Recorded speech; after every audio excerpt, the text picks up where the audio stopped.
Selamat sore, bersama saya Sandy Sopakua. Jumpa lagi kita pada Kapel Online Tamrin. Masih dengan bacaan kisah pengharapan yang ditulis oleh Ellen G. White. Mari sama-sama kita ikuti lanjutannya, namun sebelumnya mari sama-sama kita berdoa. Bapa kami di sorga, terima kasih Bapa atas berkat-Mu sampai pada hari ini. Sekarang kami akan melanjutkan lagi pelajaran-Mu ya Bapa. Kiranya dengan pelajaran ini kami dapat lebih mengerti tentang-Mu sehingga kami dapat lebih dekat lagi kepada-Mu. Terima kasih Bapa sudah mendengar dan menjawab doa kami. Dalam nama Yesus, Juru Selamat dan Penebus kami. Amin.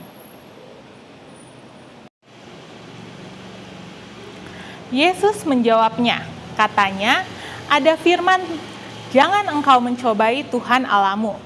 Lukas 4 ayat 10-12. Setan bermaksud untuk membuat Yesus mengambil keuntungan dari wewenang Bapaknya dan resiko hidupnya sebelum dia menyelesaikan misinya. Dia berharap bahwa rencana keselamatan akan gagal, tetapi rencana itu sudah tertanam dengan mendalam sehingga setan tidak dapat robohkan atau kacaukan. Kristus adalah teladan hidup bagi semua orang Kristen. Ketika mereka dicobai atau hak mereka diperdebatkan, mereka harus menghadapinya dengan sabar. Mereka tidak boleh merasa bahwa mereka memiliki hak untuk memanggil Tuhan untuk mempertunjukkan kuasa-Nya, sehingga mereka mencapai kemenangan dari musuh-musuh mereka. Jika Allah tidak dapat dihormati dan dimuliakan secara langsung dengan melakukan hal itu, apabila Yesus menjatuhkan dirinya sendiri dari hubungan bait Allah, hal itu tidak akan memuliakan Bapaknya, karena tidak ada seorang pun yang menyaksikan tindakan itu kecuali setan dan para malaikat Allah. Dan itu menjadi pencobaan bagi Tuhan untuk mempertunjukkan kuasa-Nya kepada musuhnya yang kejam. Hal itu berarti merendahkan diri kepada Dia yang Yesus datang untuk kalahkan. Kemudian ia membawa Yesus ke satu gunung tinggi, memperlihatkan kepadanya seluruh kerajaan dunia. Kata iblis itu kepadanya, segala kuasa itu serta kemuliaan akan kuberikan kepadamu, sebab semuanya itu telah diserahkan kepadaku, dan aku memberikannya kepada siapa saja yang kuhendaki. Jadi jikalau engkau menyembah aku, seluruhnya itu akan menjadi milikmu. Tetapi Yesus berkata kepadanya, ada tertulis, engkau harus menyembah Tuhan Allahmu dan hanya kepada Dia sajalah engkau berbakti. Lukas 4 ayat 5-8. Setan menunjukkan kepada Yesus kerajaan dunia yang sangat menarik.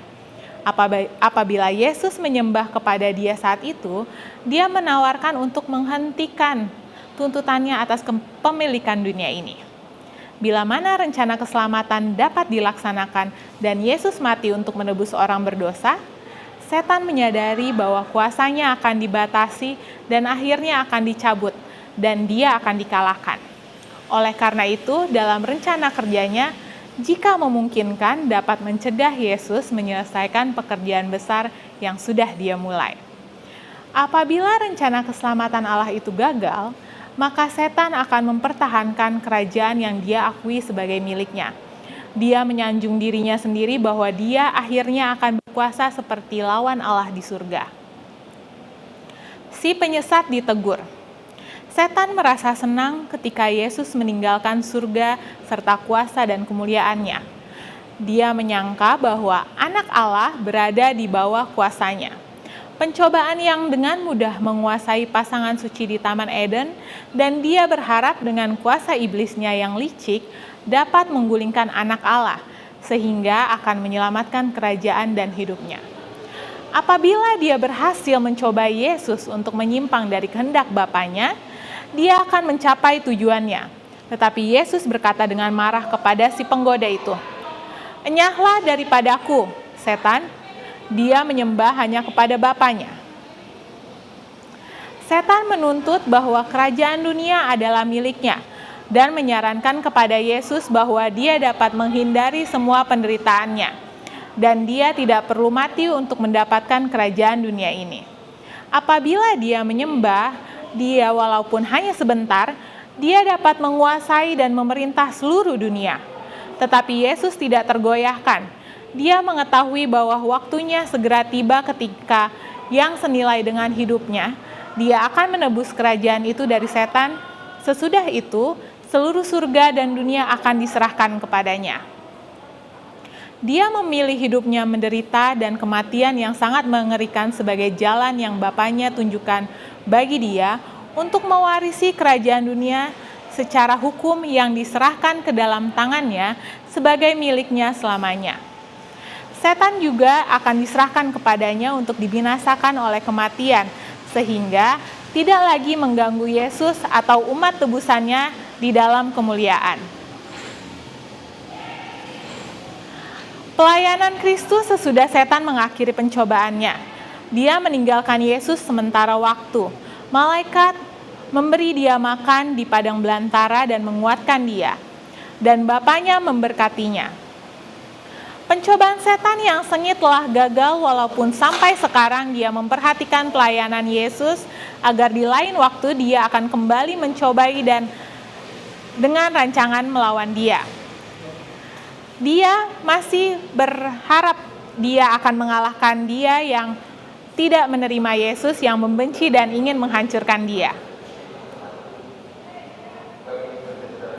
Setan dan para malaikatnya sibuk selama pelayanan Kristus, mengilhami orang dengan ketidakpercayaan, kebencian, dan penolakan. Sering ketika Yesus berbicara tentang kepercayaan menunjukkan perbuatan dosa mereka, mereka menjadi marah. Setan dan para malaikatnya mendorong mereka untuk membunuh anak Allah itu. Lebih dari sekali mereka melempari dia dengan batu, tetapi malaikat melindungi dia dan membawa dia menjauh dari orang banyak yang marah di tempat yang aman.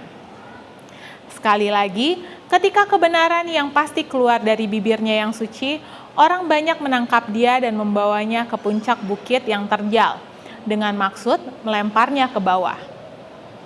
Perdebatan muncul di antara mereka tentang apa yang akan mereka perbuat terhadap dia. Namun, pada saat itu juga malaikat menyembunyikan dia dari pandangan orang banyak itu. Dan dia lewat dari tengah-tengah mereka dan pergi.